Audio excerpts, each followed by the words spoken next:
Shalom, shalom Tuhan. Haleluya, puji nama Tuhan. Kami ucapkan selamat bergabung kembali bersama kami di ibadah minggu ini. Kami sangat bersyukur kalau Tuhan masih mempertemukan kami di tempat ini dan dimanapun Bapak Ibu berada untuk sama-sama beribadah. Mari Bapak Ibu kita sama-sama satukan hati, kita mau bersatu dalam doa. Terima kasih Bapa, terima kasih Yesus untuk hari yang baru Kau berikan kepada setiap kami Tuhan. Sungguh kami mengucap syukur Bapa bahwa Engkau adalah Allah yang begitu baik bagi setiap kami Tuhan. Terima kasih Bapa, kami mengucap syukur. Sebentar lagi Tuhan, kami mau Tuhan menyanyi bagi Tuhan. Kami mau bersorak-sorai bagi Engkau Tuhan Yesus, karena hanya Engkau yang layak terima pujian dan sembah kami Tuhan. Dan biarlah Tuhan Yesus Engkau kuasa memenuhi setiap kami Bapa. Saat kami memuji memuliakan nama-Mu, mukjizat terjadi, harapan itu ada Tuhan Yesus. Terima kasih Bapa, terima kasih Tuhan. Kami mau deklarasikan rasa cinta kami kepada Engkau Tuhan. Dalam nama Yesus Kristus kami siap memuji dan memuliakan nama-Mu. Yang siap memuji memuliakan nama Tuhan, mari kita sama-sama katakan amin. Berikan sorak-sorai bagi Tuhan kita. Haleluya. Mari Bapak Ibu kita sama-sama bertepuk tangan. Kita mau bersuka cita di hadapan Tuhan kita. Yes.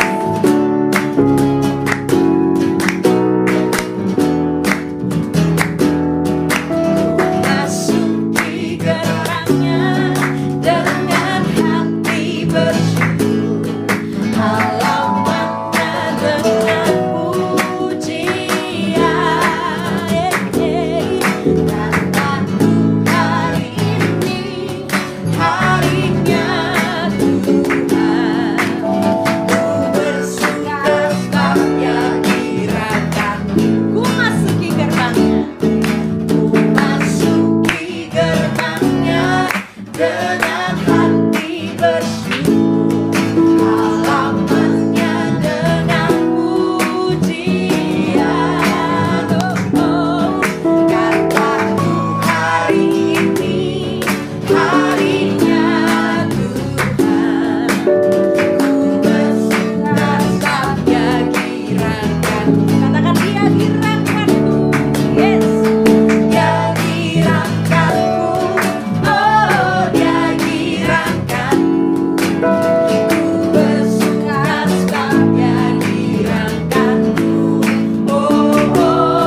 Sehingga kita bisa bersuka cita dan bergirang. Haleluya.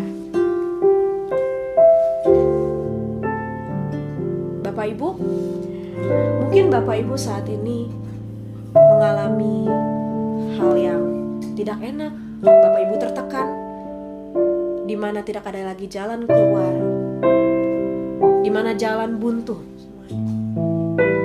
Tapi Bapak Ibu, kita sama-sama tahu bahwa kita punya Allah yang luar biasa. Kita punya Tuhan Yesus. Dan kita mengetahui satu fakta bahwa Tuhan Yesus sudah mati di kayu salib buat kita, dan artinya bahwa Dia memberikan jalan buat setiap kita. Tidak ada yang mustahil bagi Tuhan.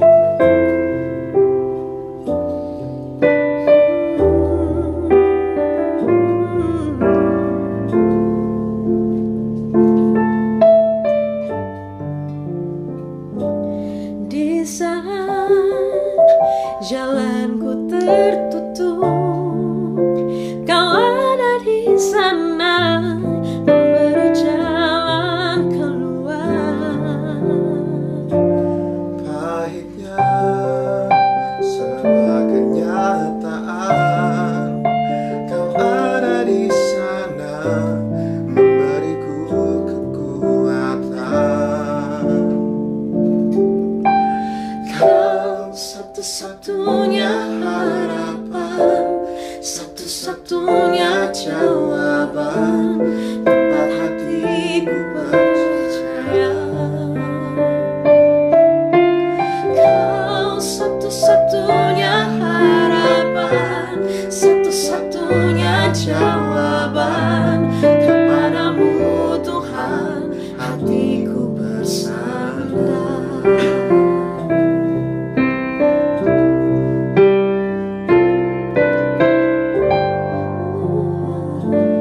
Di saat jalanku tertutup, Kau ada di sana memberi jalan keluar.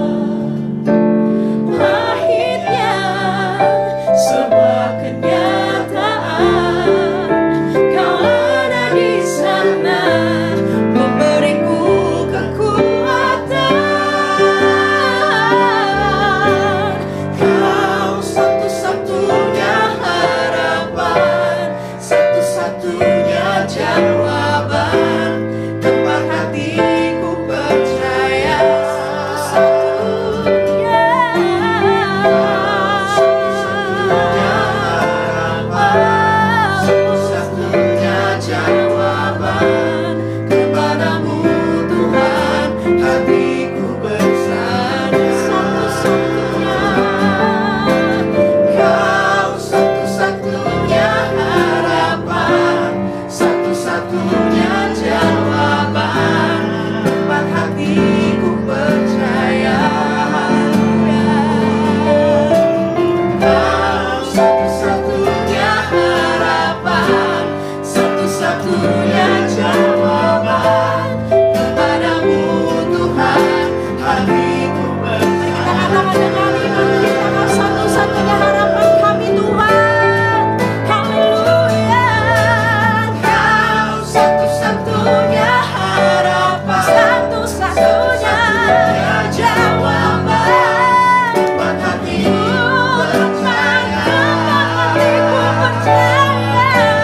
Kau satu-satunya harapan, satu-satunya jawaban kepadamu Tuhan hatiku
Mari buka tanganmu, angkat hatimu, katakan, tidak ada yang lain yang kami punya Tuhan. Cuma Tuhan, pengharapan kami, pertolongan kami.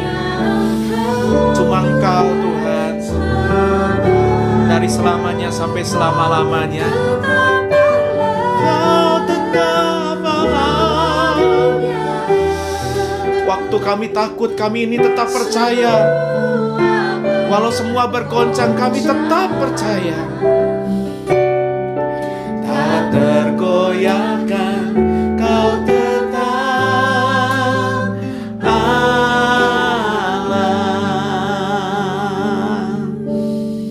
Tuhan, Kau menilik hati setiap umat-Mu, setiap sahabat-sahabat, setiap saudara-saudara yang hari ini sedang dalam ketakutan, sedang dalam kebimbangan, sedang mengharapkan kuasa dari Yesus yang bangkit. Hamba tahu ada orang-orang yang menyaksikan, yang tergeletak di rumah sakit, tergeletak karena penyakit, tergeletak karena kebutuhan ekonomi, tergeletak karena terhimpit oleh tekanan beban hidup yang begitu menekan. Kami tahu Tuhan, Tuhan tidak mau kami cuma fokus sama berkat, fokus sama mujizat. Tetapi kami tahu juga Tuhan, waktu kami fokus sama Tuhan, waktu kami fokus sama Yesus, maka berkat itu, maka mujizat itu menjadi bagian kami. Amin. Fokus kami Yesus, dan bersama Yesus kami terima apa yang menjadi bagian kami. Pertolongan Tuhan, hadirat Tuhan, penyediaan Tuhan, kesembuhan Tuhan. Supaya setiap kami dalam keadaan baik untuk menuntaskan amanat agung. Kami butuh pertolongan-Mu hari ini. Sekalipun kami takut, sama seperti murid-murid sekalipun mereka takut, tetapi kami berkata, kami ini tetap percaya. Amin. Tetap percaya. Amin. Tetap percaya. Yes. Bahwa kami akan melihat kebaikan Tuhan di hidup kami. Amin. Bicaralah Tuhan dalam nama Yesus. Amin. Amin. Amin. Shalom saudara-saudara.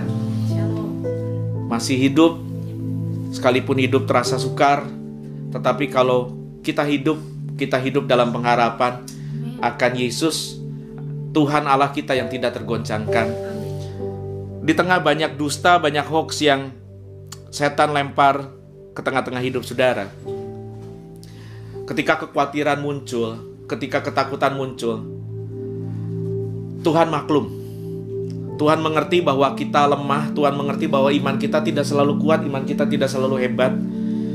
Dan ketika minggu-minggu lalu Anda sudah mendengar khotbah tentang, kita sudah belajar tentang memindahkan hati ke surga. Tetapi mungkin Anda bertanya, bagaimana dengan hidup saya di dunia ini? Bagaimana dengan hidup saya hari ini? Saya mau beri kekuatan, saya mau beri jawaban buat saudara bahwa dalam hidup kita hari ini, sekalipun ada banyak pergumulan dan masalah, Yesus yang bangkit dari kubur adalah Yesus yang berjalan bersama-sama saudara di tengah badai kehidupan saudara. Dia tidak meninggalkan saudara. Hari ini Roh Kudus akan memberikan kita kekuatan untuk menang di hidup ini melalui firman-Nya. Persiapkan diri saudara untuk menerima pertolongan dan mujizat-Mu hari ini. Secara khusus saya mau berkata kepada seorang ibu yang sedang menyaksikan, yang tergeletak karena ada kanker di perut. Ibu, jika kau menyaksikan, kita satukan iman kita. Kita tetap percaya sama Tuhan. Sekalipun ibu takut, kita percaya Tuhan pasti tolong. Supaya anak-anak masih punya mama, supaya suami dan anak-anak beserta ibu masih bisa untuk menuntaskan amanat agung. Mari kita buka sama-sama Matius 28, saudara-saudara. Buka Alkitabnya, kita akan makan dari firman Tuhan sampai kenyang. Matius, pasal yang terakhir. Sebelum masuk ke Injil Markus, Injil Matius ditutup dengan pasal 28. Kita akan baca sama-sama mulai dari ayat 1 sampai ayat 10. Kita baca, nanti setelah itu kita kupas, kita operasi perikop ini, saudara ya. Kita baca sama-sama ya, dengan suara keras. 1, 2, ya. Setelah hari Sabat lewat, menjelang menyingsingnya fajar pada hari pertama minggu itu, pergilah Maria Magdalena dan Maria yang lain menengok kubur itu. Maka terjadilah gempa bumi yang hebat, sebab seorang malaikat Tuhan turun dari langit dan datang ke batu itu dan menggulingkannya, lalu duduk di atasnya.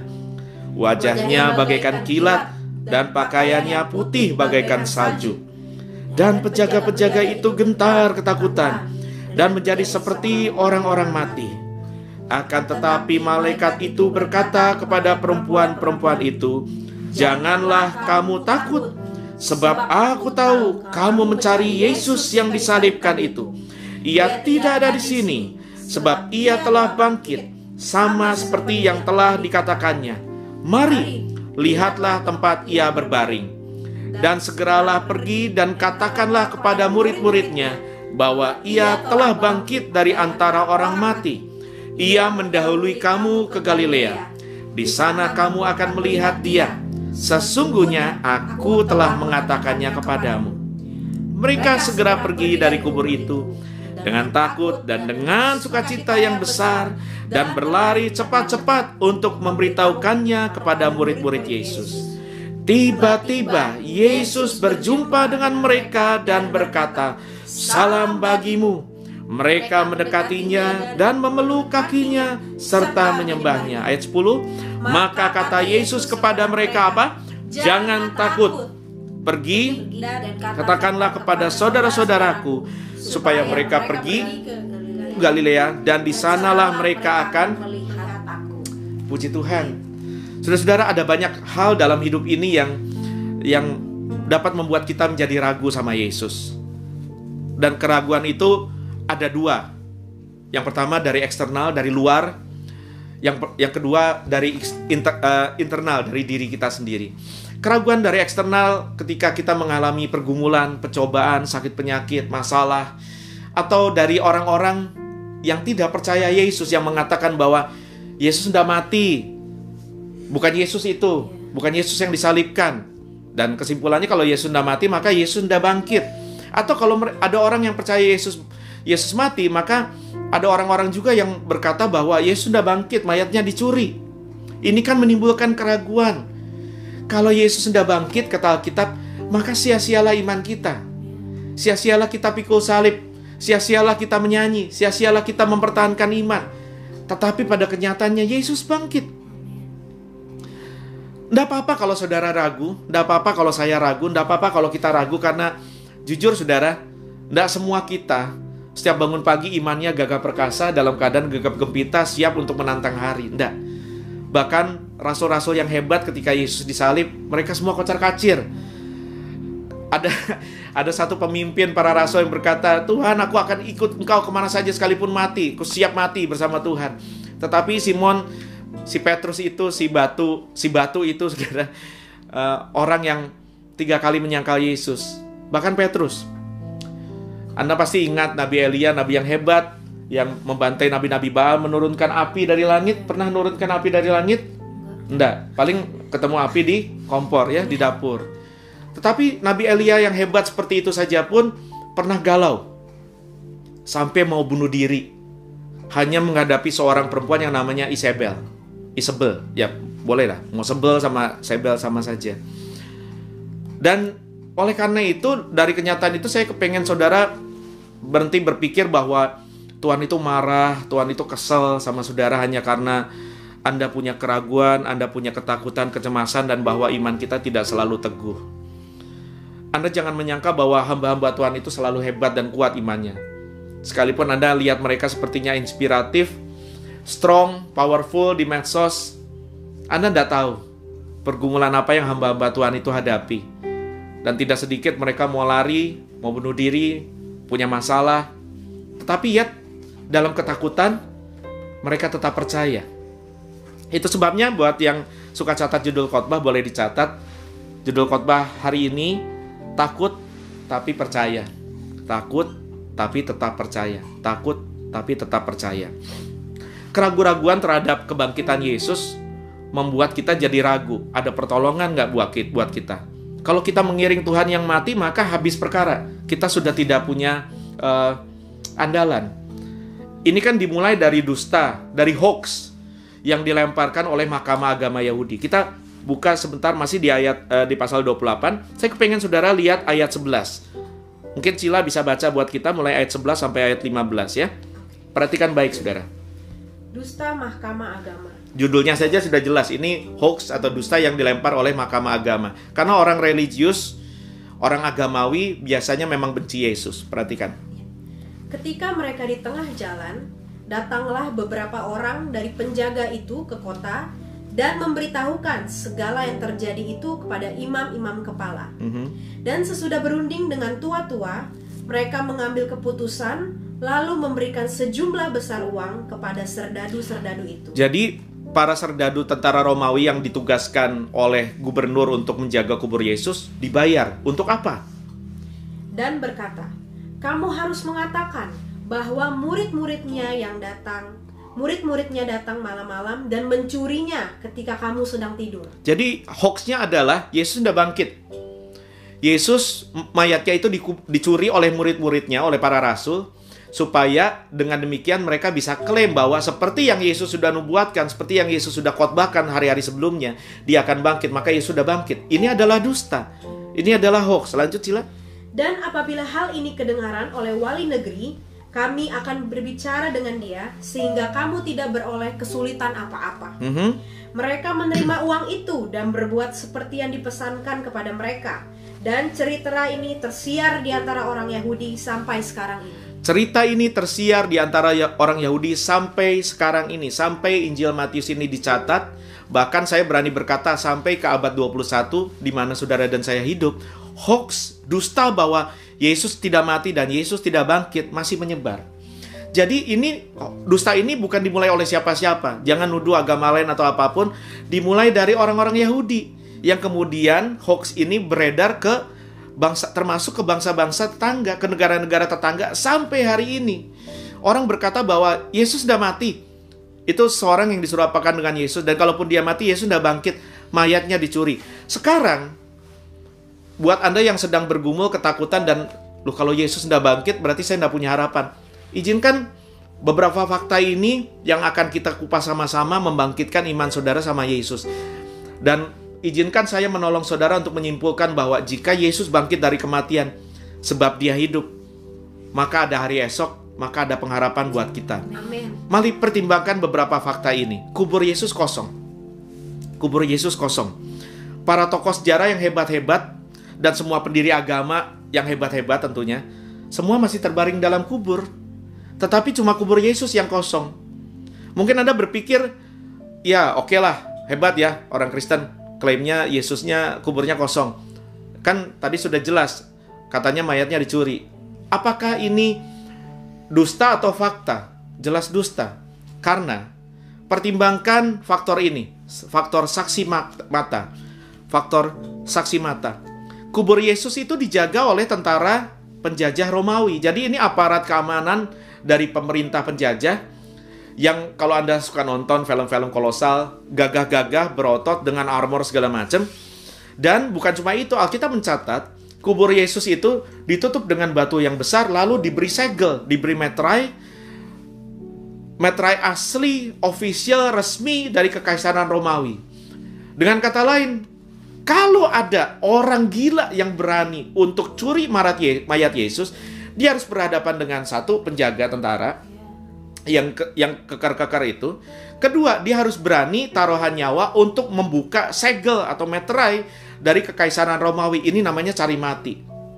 Murid-murid itu siapa sih? Mostly nelayan tidak berpendidikan, orang-orang miskin kere yang mengikut Yesus. Tetapi mereka sampai mati tetap percaya bahwa Yesus yang mereka layani, Yesus yang mereka ajarkan, Yesus yang mereka ikuti adalah juru selamat yang mati dan bangkit dari kematian. Saksi matanya terlalu banyak. Rasul Paulus bahkan mencatat dalam 1 Korintus 15 ayat 6. Rasul Paulus mencatat bahwa ada 500-an saksi mata. 500-an saksi mata ini bukan jumlah sedikit. Kalau Yesus bangkit adalah sebuah hoax, dusta yang dipercaya oleh 1-2 orang demi kepentingan sendiri, mungkin masih masuk akal. Tetapi ini orang-orang yang tidak punya kepentingan untuk membangun hoax, demi apa? Dan bahkan Rasul Paulus tambahkan dalam 1 Korintus 15 ayat 6 itu 500-an saksi mata, dan diantara mereka masih hidup, kebanyakan dari mereka masih hidup pada saat ini, yaitu pada saat Rasul Paulus menulis surat kepada jemaat di Korintus. Artinya dengan kata lain Rasul Paulus mau ngomong gini, kalau kamu tidak percaya sama saya, tanya aja, saksi matanya masih banyak kok. Masih banyak yang hidup kok, Yesus bangkit kok. Mereka lihat Yesus naik ke surga. Jadi untuk menutup mulut 500-an orang rasanya susah. Ada begitu banyak mujizat sepanjang Yesus berkarya yang terjadi di depan mata, yang dilakukan oleh Tuhan Yesus di hadapan siapa? Bukan cuma di hadapan orang-orang yang ngefans, orang-orang yang percaya sama dia, orang-orang yang ikut sama dia, tapi dilakukan Yesus di hadapan orang-orang yang memusuhi dia. Orang-orang pihak agama Yahudi, para petinggi-petinggi agama, para penjajah. Mereka orang-orang yang benci Yesus. Tetapi kalau Anda baca catatan sejarah, Anda baca catatan Alkitab, tidak ada satupun dari orang-orang yang memusuhi Yesus berani membantah bahwa semua mujizat yang Yesus lakukan itu tidak terjadi. Tidak ada. Kenapa? Karena, sekali lagi, saksi matanya terlalu banyak. Saya ambil contoh. Pasti semua masih ingat mujizat Yesus memberi makan 5.000 laki-laki. Belum termasuk perempuan dan anak-anak, coba di total. Itu ribuan, mungkin 10.000 sampai 15.000 orang. Hanya dari 5 ketul roti dan 2 potong ikan, bekal seorang anak kecil. Dan semua orang ribuan itu kenyang, dan sisa 12 pakul. Orang Yahudi, para pembesar agama yang benci Yesus, mau sogok orang segini banyak supaya tutup mulut, gimana caranya? Kalau mereka bilang mujizat ini tidak terjadi, maka mereka akan kena masalah. Makanya berkali-kali mereka coba menangkap Yesus. Jangan sampai ketahuan kerumunan. Kenapa? Karena semua kerumunan itu adalah saksi mata, saksi telinga dari mujizat dan pelayanan Tuhan Yesus. Dan bukan cuma di situ, ada kejadian lain, kasus yang mirip, mujizat yang mirip dengan 4.000 laki-laki plus anak-anak dan perempuan. Saksi matanya terlalu banyak.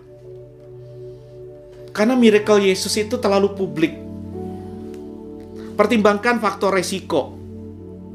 Jika kebangkitan Yesus ini cuma hoax yang dibuat oleh pengikutnya, coba pertimbangkan, untuk apa mereka rela kehilangan segalanya. Mulai dari kehilangan kenyamanan, kehilangan keamanan. Rasul Petrus itu punya usaha ikan. Dia seorang nelayan di pantai danau Galilea. Dia orang Galilea yang punya penghasilan, punya mata pencarian bersama timnya. Mereka punya usaha. Mereka tiap hari mengail ikan dan menjual ikan. Sekarang dia kehilangan mata pencarian, kehilangan kenyamanan, kehilangan keamanan, kehilangan rumah tinggal, bahkan kehilangan nyawa dari orang-orang yang mereka kasihi. Semua di ujung tanduk. Bahkan pada akhirnya sejarah mencatat, semua mereka kehilangan nyawa. Hanya satu dari murid Yesus yang mati dengan normal, Rasul Yohanes. Setelah ditangkap, disiksa, digoreng dengan minyak panas, dibuang ke Pulau Patmos, tidak kunjung mati. Karena Yesus berjanji dia harus melihat segala sesuatu yang terjadi di akhir zaman sebelum Yohanes mati. Oleh sebab itu, Rasul Yohanes mencatat kitab Wahyu yang masih ada di tangan kita sampai sekarang. Apa resikonya mereka sebarkan hoax? Taruhannya nyawa. Bahkan jemaat mula-mula semua dibantai atas nama negara. Jadi officially negara mengeluarkan dekret, mengeluarkan perintah untuk bantai semua orang Kristen pengikut Yesus yang mengaku Yesus adalah Tuhan. Sebab bagi kaisar, di kerajaan saya, di kekaisaran saya, tidak ada Tuhan lain selain saya. Jadi gelar kaisar Romawi itu adalah anak dewa, Son of God. Lantas ada orang lain dari daerah jajahan, anak tukang kayu yang mengaku Son of God? Nggak bisa. Jadi dari faktor risiko saja kita bisa percaya bahwa Yesus ini Tuhan yang bangkit. Pertimbangan faktor kalahan. Semua kita punya 23 kromosom dari papa, 23 kromosom dari mama sehingga kita utuh. Tetapi Yesus tidak. Yesus punya 23 kromosom dari Bunda Maria, dari Mama Maria, tetapi 23 kromosom dari Roh Kudus, dari Holy Spirit. Artinya apa? Betul seperti yang Yesus klaim, yang Alkitab klaim, Yesus adalah 100% manusia dan 100% Allah. Bahkan Alkitab mencatat alam raya, penyakit, roh-roh jahat, semua tunduk dalam nama Yesus. Itu sebabnya saya boleh bilang begini, agama boleh banyak, nabi boleh banyak, rasul boleh banyak, tetapi Tuhan dan Juru Selamat yang hidup cuma Yesus Kristus Tuhan. Oh, tepuk tangan yang meriah buat Allah kita. Yesus Kristus namanya. Dan kalau Anda perhatikan dunia entertainment Hollywood, orang begitu takut dengan nama itu. Ada satu kuasa gelap yang bekerja di balik budaya, di balik entertainment yang sangat-sangat benci dengan nama itu. Anda tidak akan pernah menonton film-film Hollywood dan orang memakai nama nabi-nabi besar atau nama Sang Buddha atau nama siapapun untuk sebagai kata umpatan. Tidak pernah kan? Biasanya kata umpatan itu yang dipakai ketika seorang kena tembak atau jatuh. Biasanya nama siapa? Jesus. Anda harus ngerti bahwa ternyata nama ini sangat signifikan, baik buat orang yang percaya dan buat orang yang menolak. Ada kuasa jahat yang bekerja, yang mencoba untuk menghapus nama ini dari umat manusia, tetapi tidak bisa. Pertimbangkan lagi faktor kepribadian Yesus. Tidak ada satupun agama, tidak ada satupun tokoh, tidak ada satupun sejarawan yang mencatat bahwa Yesus sebagai orang yang brengsek dan jahat kepribadiannya. Tidak ada. Semua agama setuju bahwa Yesus itu baik. Semua agama setuju bahwa Yesus itu guru yang bijaksana. Bahkan orang-orang Yahudi pun yang benci Yesus berkata dia rabi. Mereka memanggil dia sebagai guru yang bijaksana. Tetapi Anda harus ngerti begini. Bukan cuma Yesus pengajar yang baik, moral luar biasa, kebaikan luar biasa. Saya mau bilang gini, Yesus itu tidak punya satu kelebihan. Kenapa kita percaya sama Yesus, kita ikut Yesus kalau saya bilang Yesus tidak punya kelebihan? Kenapa? Karena Yesus itu tidak punya kekurangan. Kenapa Yesus tidak punya kelebihan? Karena Yesus nggak punya kekurangan. Dia perfect, dia sempurna dari ujung sampai ujung. Tidak ada dusta satupun pernah keluar dari mulutnya. Dia perfect. Bagaimana kita mau bilang, mau cari strength point-nya Yesus, kelebihannya Yesus? Tidak ada, dia sempurna dari ujung ke ujung. Makanya hamba Tuhan yang dahsyat itu, yang hidup di beberapa abad yang lampau, C.S. Lewis, seorang yang Anda pernah baca novelnya atau nonton filmnya yang dibuat jadi film, Narnia itu, pernah berkata begini, Anda tidak bisa memisahkan fakta antara Yesus sebagai tokoh yang diakui karakternya, kepribadiannya, dengan Yesus sebagai Allah. Anda tidak bisa pisahkan ketokohan Yesus dengan keilahian Yesus. Coba Anda pertimbangkan semua kualitas karakter Yesus. Orang yang baik, sempurna, berintegritas. Kalau kemudian dia klaim bahwa dia adalah anak Allah, dia adalah juru selamat, dia adalah Tuhan dan juru selamat bagi semua umat manusia. Dan kalau Anda pertimbangkan karakternya, maka Anda bisa ambil kesimpulan gini, Yesus ini pendusta, orang gila, atau kalau kita pertimbangkan karakternya, jangan-jangan Yesus adalah apa? Tepat seperti yang dia katakan, sesuai klaimnya, anak Allah yang hidup, Tuhan dan Juru Selamat umat manusia. Tetapi para murid-murid hari itu ketakutan. Kalau Anda baca di ayat 1 tadi dicatat gini, setelah hari Sabat lewat, menjelang menyingsingnya fajar pada hari pertama itu artinya hari Minggu. Yesus disalibkan hari Jumat, lantas hari Sabtu, hari Sabtu itu Yesus terbaring, terbujur kaku, murid-murid kocar-kacir, lari, semua takut. Tidak ada lagi yang praise and worship kayak Cila tadi, tidak ada. Tidak ada lagi yang gegap gempita memberitakan Injil, melakukan mujizat, tidak ada. Semua kabur. Dan pada hari Minggu, hari pertama, kalau Anda perhatikan ada banyak kalender internasional yang masih menaruh hari Minggu sebagai hari pertama. Di kubur Yesus, tidak ada satupun murid laki-laki. Kemana mereka semua? Mereka lari. Adanya cuma siapa? Ayat ini mencatat hanya ada 2 orang Maria. Bukan Maria ibu Yesus, Maria Magdalena dan seorang Maria yang lain. Kalau Anda baca pasal sebelumnya, di pasal 27 ayat 61 dicatat, sejak Yesus mati, lantas dibaringkan di gua kubur itu, murid-murid laki tidak ada. Cuma 2 Maria ini yang betul-betul duduk di depan kubur Yesus. Artinya mereka sudah nggak takut mati, udah nggak takut apapun, mereka antar nyawa, siap untuk sehidup semati percaya sama Yesus. Kelihatannya sempurna, tetapi tidak juga. Anda akan perhatikan bahwa bukan cuma murid laki-laki yang takut, tetapi murid perempuan juga takut. Lantas ayat 5 bilang begini, akan tetapi malaikat itu berkata kepada perempuan-perempuan itu, janganlah kamu takut, sebab aku tahu kamu mencari Yesus yang disalibkan itu. Ada banyak pergumulan dalam hidup kita yang membuat kita ragu kepada Yesus, sama seperti perempuan-perempuan ini. Sama seperti murid-murid pria yang hilang semua. Rata-rata ini fakta, saudara. Di banyak kebaktian doa terutama, bapak-bapak pada kemana?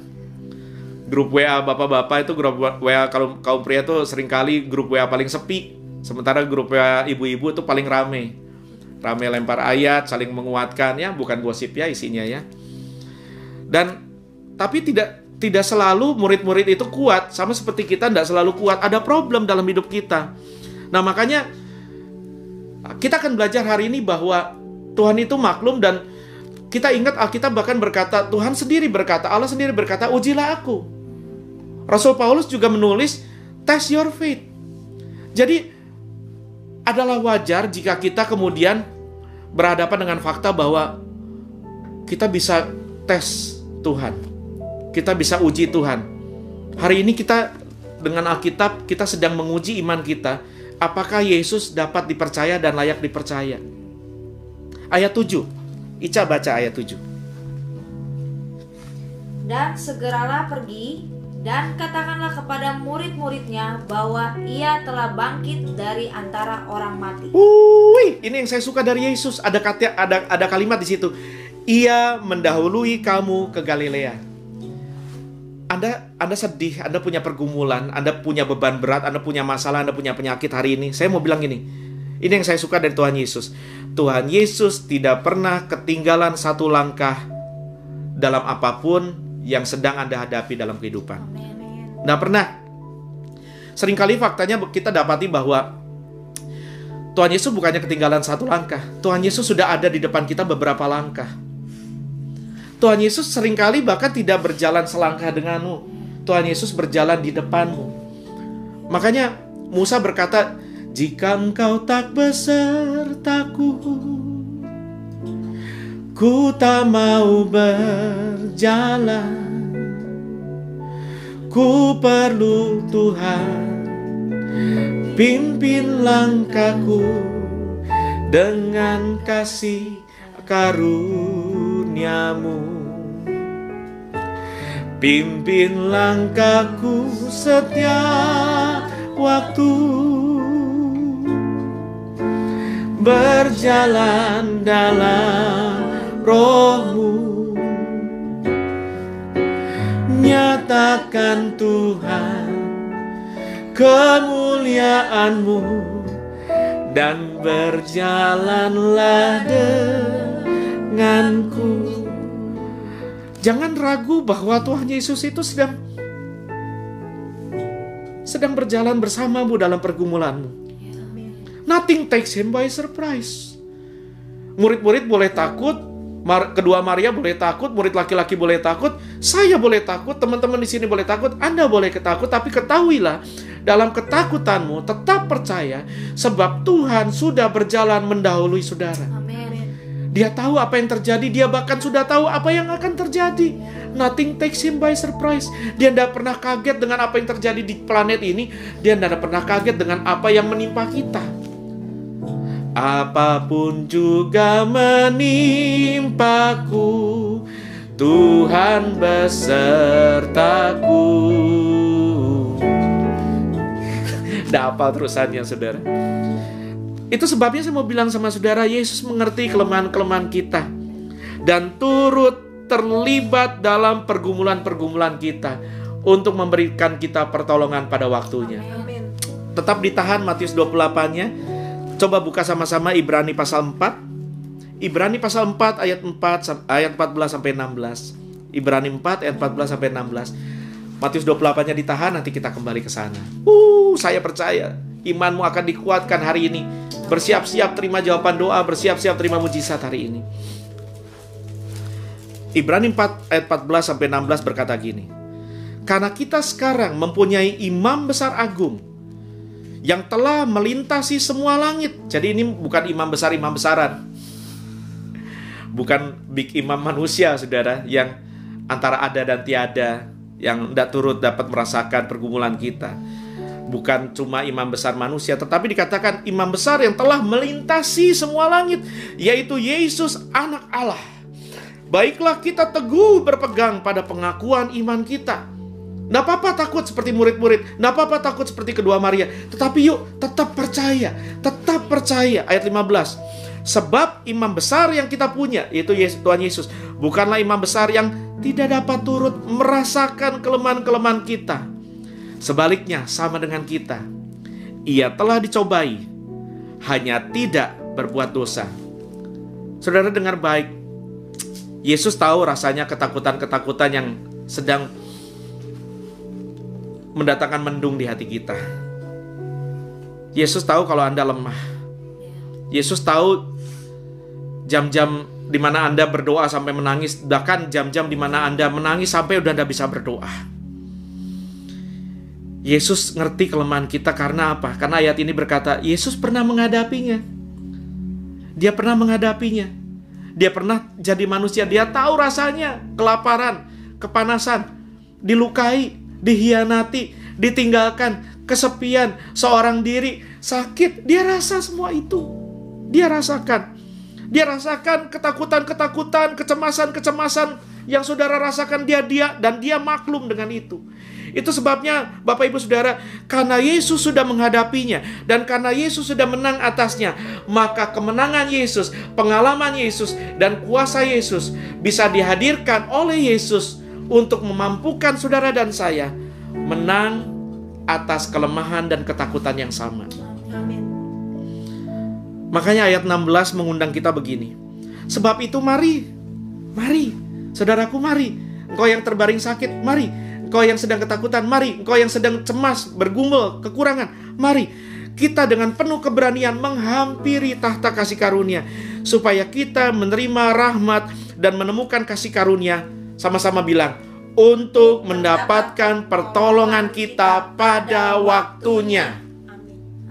Tuhan itu seringkali kelihatannya terlambat. Maaf, Tuhan itu seringkali kelihatannya berlambat-lambat, tetapi Tuhan Yesus tidak pernah terlambat. Dia pasti datang menolong. Dan seperti manusia yang kadang bisa nolong, kadang enggak. Yang kadang menyambut kita, kadang menolak kita. Ayat ini mengatakan, Tuhan Yesus bilang begini, Come unto me, datang padaku. Hai, kau letih lesu berbeban berat. Datang, aku enggak nolak kamu. Sekalipun kau orang berdosa paling hina, semua orang, bahkan orang-orang paling beragama, orang-orang religius sudah menolakmu. Yesus berkata, mari dengan penuh keberanian. Jangan takut, berani aja. Aku tidak menakutkan. Come unto me, I love you. Aku mengasihimu. Aku ngerti engkau lemah. Aku ngerti engkau takut, kau cemas. Datang sama aku. Aku akan buat engkau kuat lagi. Aku akan berikan pertolongan yang kau perlukan. Petrus itu lemah imannya. Ada saatnya dia gegap gempita, dia melakukan mujizat, dia temani Yesus pergi jalan kemana-mana. Dan ada saatnya dia lari tinggalkan Yesus seorang diri di taman, ditangkap oleh tentara. Dan bahkan ketika Yesus menatap dia dari jauh, dia sudah menyangkal Yesus 3 kali, tepat seperti yang dibuatkan Yesus sebelumnya. Petrus itu lemah imannya. Kalau Petrus saja dimaklumi, kalau Petrus saja diampuni, kalau Petrus saja ditolong sama Yesus, apalagi saudara. Saya juga imannya tidak selalu kuat. Saya berkali-kali sudah buat pengakuan kan sama saudara. Tetapi dalam ketakutan saya memilih tetap percaya. Tetap percaya. Saudara-saudara, covering up your fear, covering up your wound. Anda tutup-tutupi ketakutan Anda, tutup-tutupi kelemahan iman Anda, tutup-tutupi bahkan luka Anda. It's never an answer. Itu bukan jawaban. Itu malah setiap kali Anda menutupi rasa takut, kecemasan, luka Anda, itu malah akan menggerogotimu dan membunuh kita pelan-pelan. Sebaliknya, kalau kita mau mengakui dengan jujur berkata, Tuhan, aku terluka, Tuhan, aku kecewa, Tuhan, aku capek, Tuhan, aku lemah, Tuhan, aku mau lari, Tuhan, aku udah gak kuat. Ketika kita mengakui itu, Anda akan merasakan kesembuhan, kelegaan, kemerdekaan, dan menerima pemulihan yang Tuhan janji akan diberikan pada waktunya. Amin. Tidak pernah terlambat. Just be honest with yourself. Just be honest. Jujur aja sama diri. Tuhan bilang berani aja, jangan takut, datang, come unto me. Datang ke tahtaku dengan tahta kasih karunia dengan berani. Bilang, Tuhan, aku gak kuat.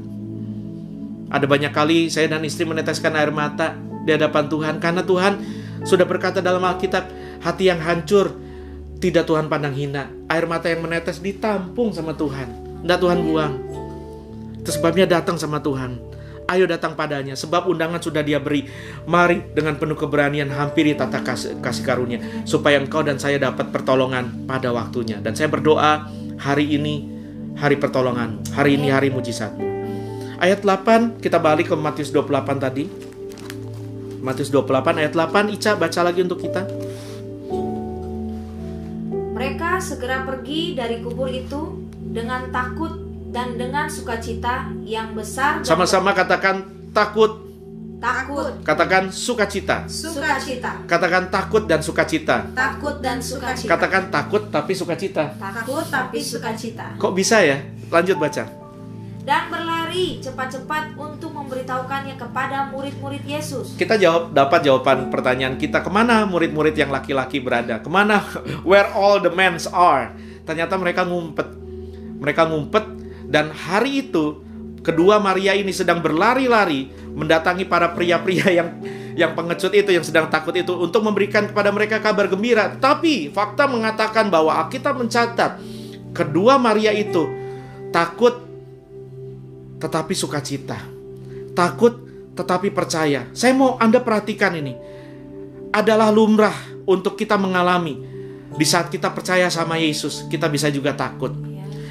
Dan saya mau Anda mengakui bahwa ini fakta. Di saat kita takut, kita juga bisa tetap percaya. Amin. With fear and great joy, kata Alkitab. Fear and great joy. Takut tetapi sukacitanya besar. Takut tetapi sukacitanya besar. Nggak apa-apa, nobody is perfect. Nggak ada orang yang sempurna.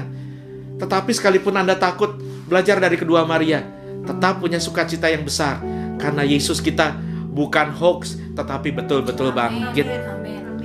Pada kenyataannya kita semua berhadapan dengan situasi di mana kita bisa nyanyi, tetapi pada saat yang sama kita takut. Kita bisa berdoa, tetapi kita ragu. It's okay.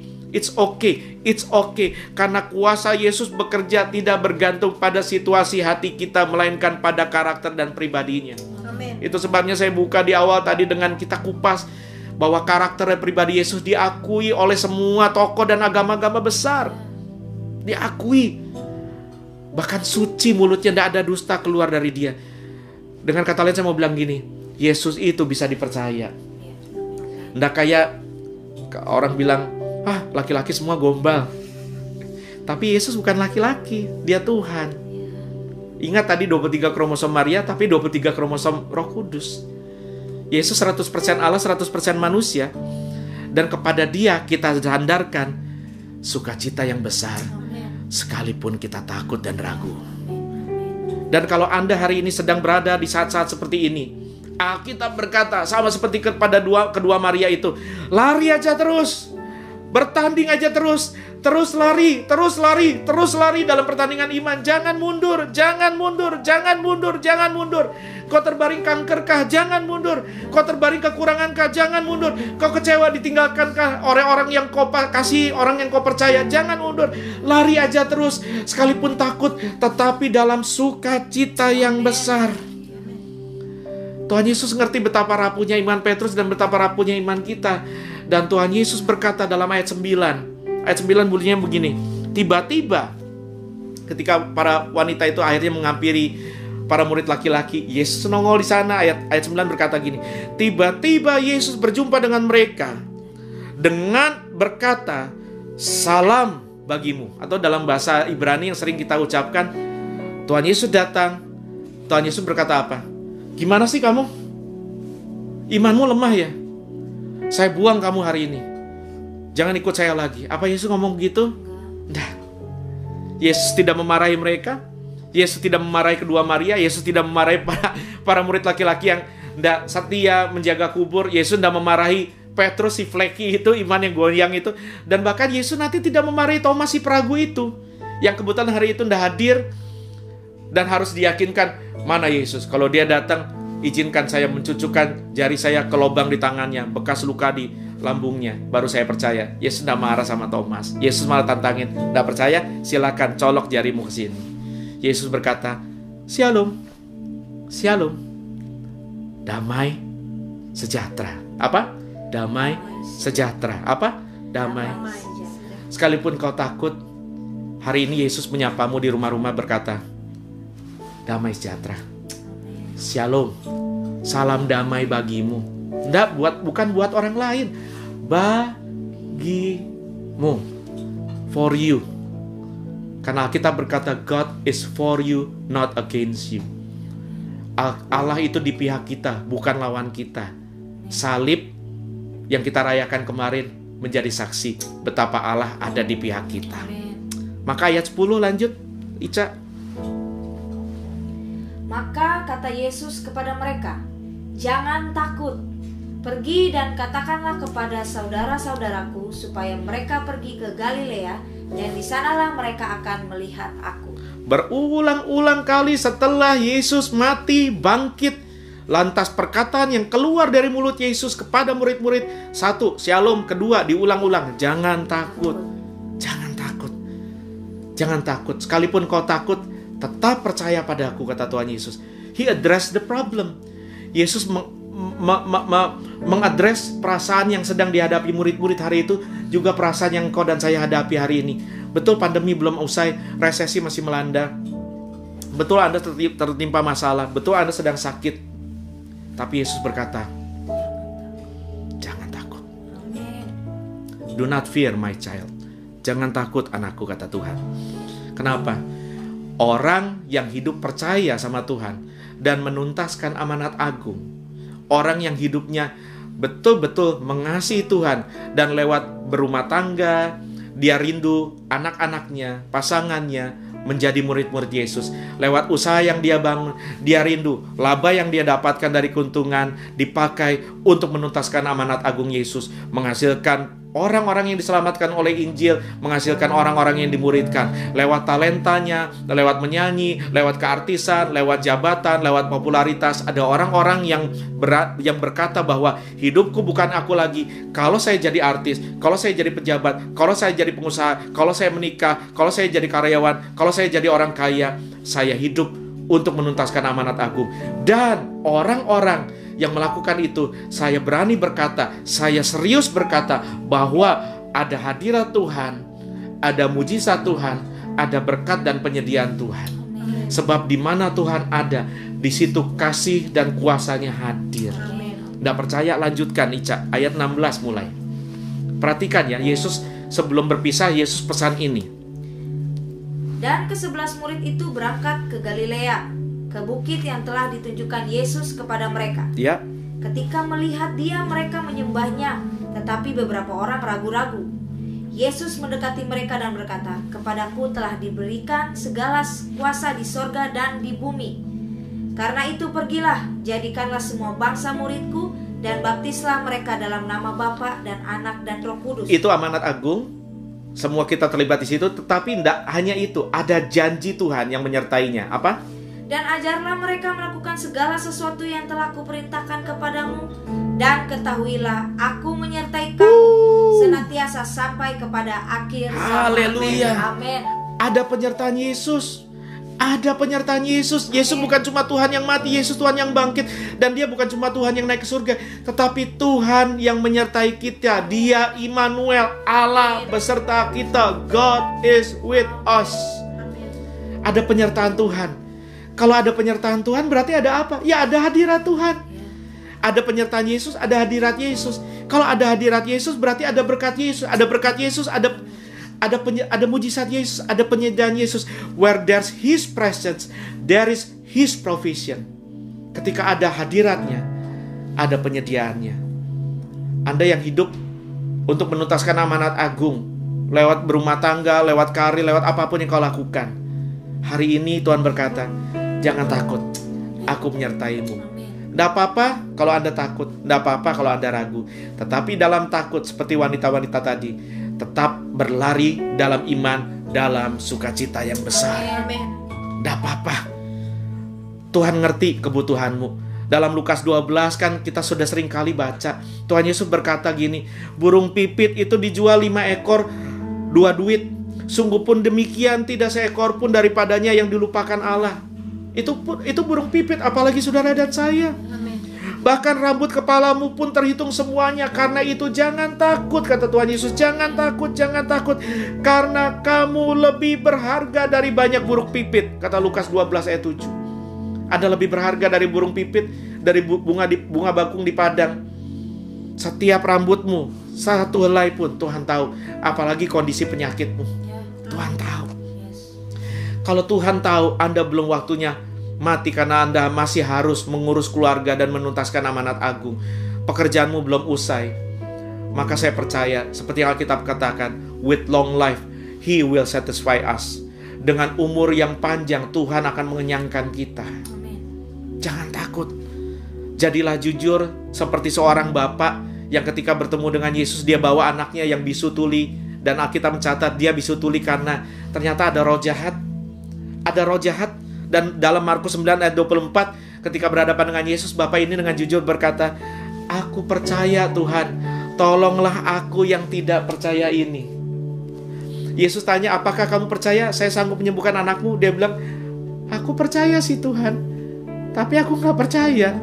Artinya apa? Imannya gak 100% hebat, imannya gak perfect, imannya gak sempurna. Sama lah kayak kebanyakan iman kita. Imanmu gak besar, imanku gak besar. It's okay. Karena Yesus cuma butuh iman sebesar apa? Cuma sebesar biji sesawi. Biji sawi itu, mustard seed itu kecil sekali. Sekalipun kecil, imanku tak perlu besar, cukup sebutir pun hebat.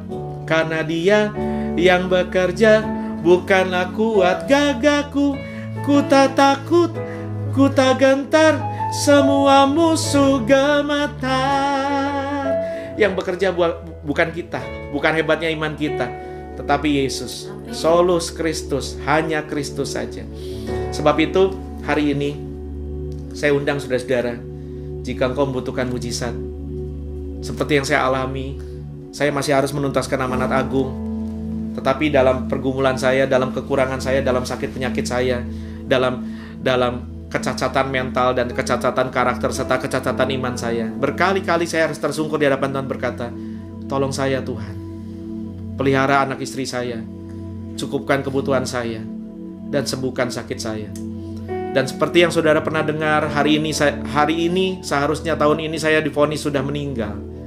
Kalau saya masih duduk, saya mau bilang, sebab Dia hidup, ada hari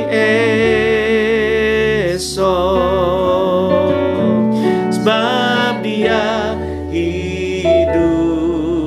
Sekalipun saya takut, sekalipun saudara takut, katakan, ku tak gentar. Dia Allah yang bangkit, karena ku tahu Dia pegang hari esok. Hidup jadi berarti sebab Yesus. Ini bukan hoax, ini fakta. Kau yang takut, kau yang cemas, angkat imanmu, angkat suaramu, sebab Dia hidup. Sekalipun kau takut, tetap percaya dengan sukacita yang besar. Ada hari Tuhan Yesus melawat saudara di rumah-rumahmu, sebab Dia hidup. Ku tak gentar, karena ku tahu Dia pegang hari esok. Hidup jadi berarti sebab Yesus hidup. Bagaimana mungkin saya tidak percaya dengan mujizat? Saya berkali-kali mengalami mujizat. Mujizat bukan fokus kita, berkat bukan tujuan kita. Tetapi waktu tujuan kita, fokus kita adalah Yesus dan amanat agungnya, berkat, mujizat, dan penyediaannya ada atas saudara. Jika saudara hari ini dalam ketakutan, kecemasan, yuk terima undangan Yesus. Mari hampiri tahta kasih karunia dengan penuh keberanian.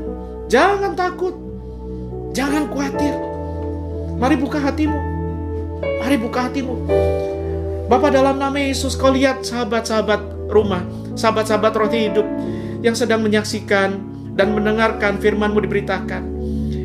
Kami percaya bukan pada hoax mahkamah agama, kepada dusta manusia, kepada tipu muslihat setan, si bapa pendusta itu. Kami memilih percaya kepada Yesus, Allah yang bangkit, yang dapat dipercaya, yang tidak ada dusta pada karakter dan mulutnya. Buat teman-teman, buat sahabat-sahabat, saudara-saudaraku yang hari ini sedang dalam ketakutan. Ketakutan akan hari esok. Ketakutan akan bagaimana kami makan, bagaimana anak-anak bisa sekolah. Mereka yang terbaring sakit, Bapa, dalam nama Yesus hari ini aku berdoa. Hadirat-Mu Tuhan, hadirat-Mu, hadirat-Mu, hadirat-Mu, hadirat-Mu, hadirat-Mu, hadirat-Mu. Hadirat-Mu yang Kau berkata menyertai kami sampai kesudahan zaman. Hadir hari ini di kamar-kamar mereka.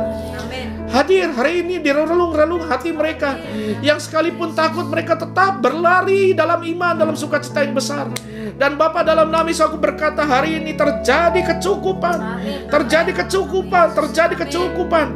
Engkau yang berjanji kami berharga lebih dari burung pipit, bunga di bakung, bunga di padang Tuhan pelihara. Apalagi mereka, dalam nama Yesus hari ini aku berdoa terjadi pemeliharaan Tuhan.